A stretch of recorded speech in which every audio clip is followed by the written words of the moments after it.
Who do you think has the highest single playoff season 3-point shooting percentage? I'm guessing you're probably going to say someone like Stephen Curry or Klay Thompson, right? Maybe even Ray Allen. But it's actually Rui Hachimura of the Los Angeles Lakers. And he had a legendary run in the playoffs this year.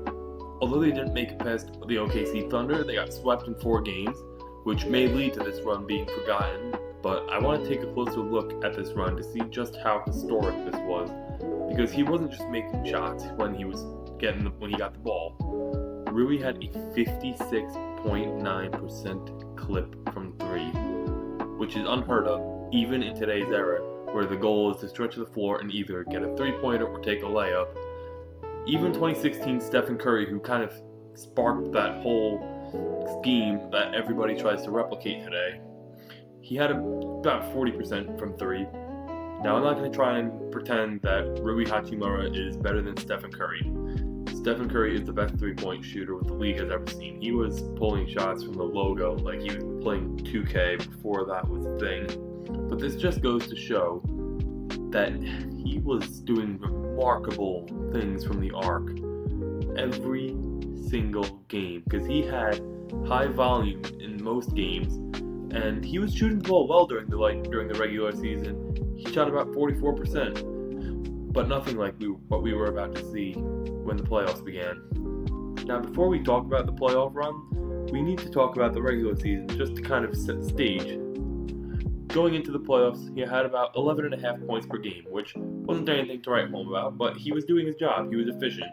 Usually the mark of an efficient shooter from the field is when they're 50% overall and 40% from 3, and they can also be 90% from the free throw line to make them very, very efficient. So usually that's the mark of an efficient shooter. Rui Hachimura was 51% from the field and 44.3% from 3, like I said earlier.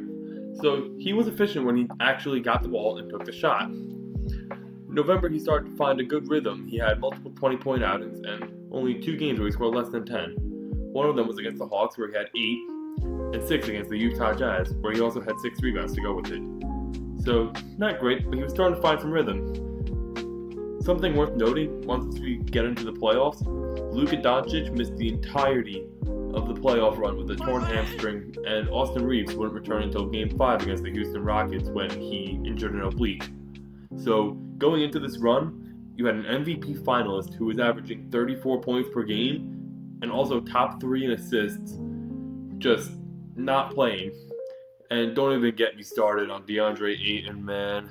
That was one of the most infuriatingly underwhelming runs I've ever seen. Especially Game 3 against the OKC Thunder. DeAndre Ayton made me want to do some things. Now, Rui Hachimura wasn't just making history outside the arc. He was shooting very well inside the arc as well, sitting around 53%, which, ironically enough, actually dropped his average to about 55% overall from the field. And there were only 3 games that he missed that 50% mark. 2 of them were against the OKC Thunder, and 1 of them against the Houston Rockets. And multiple games, he was over 60% from 2. And he wasn't just contributing on the scoreboard, where he averaged 17.5 points per game during this playoff run.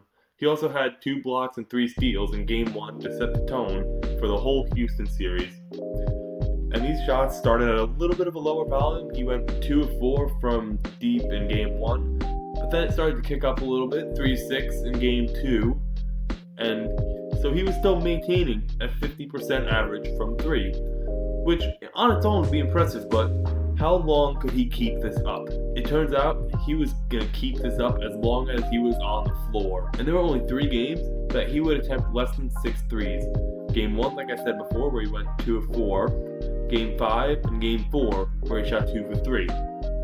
However, between Game 3 and Game 6, he went on a tear and went for a combined 9 of 14 from 3. He went 5 of 8 in one game and 4 for 6 in another. He shot the lights out against the Houston defense. And from this moment on, the legend of Rui Hachimura was born.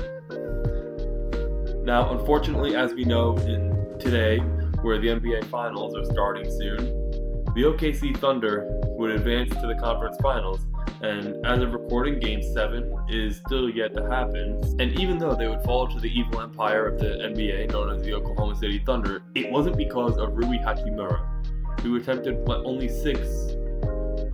six or less once in this series. And he still maintained that baseline of 50% or higher from 3. In his best game, he went 5 for 8 from 3, and he was trying his hardest to pull the team across the finish line. But unfortunately, that was Game 3, where Austin Reeves just had one of his worst outings, and DeAndre Ayton was DeAndre Ayton, so nobody, not even LeBron James, could make up for that. This was video game level stuff that he was doing, and I was impressed that he kept this up as the volume increased. He had been a shooter in the playoffs in past years. He was shooting around the 40-45% mark, but this was literally the new NBA record for a field goal percentage from 3-point range in a single run. But now his contract is expiring, and there's a possibility that the Lakers will let him walk. And if you're a Lakers fan, I gotta ask, will you want Rui Hachimura to come back in the future? Leave a comment down below so you can say whether or not you want Rui Hachimura to come back. And if you don't want him to come back, which team do you think should pick him up? Anyways, thanks for watching this video. It took me a little bit of time to put all this together, and if you want to see more content like this in the future, let me know. Or if you want to just see more of my content in general, feel free to subscribe so you don't miss it.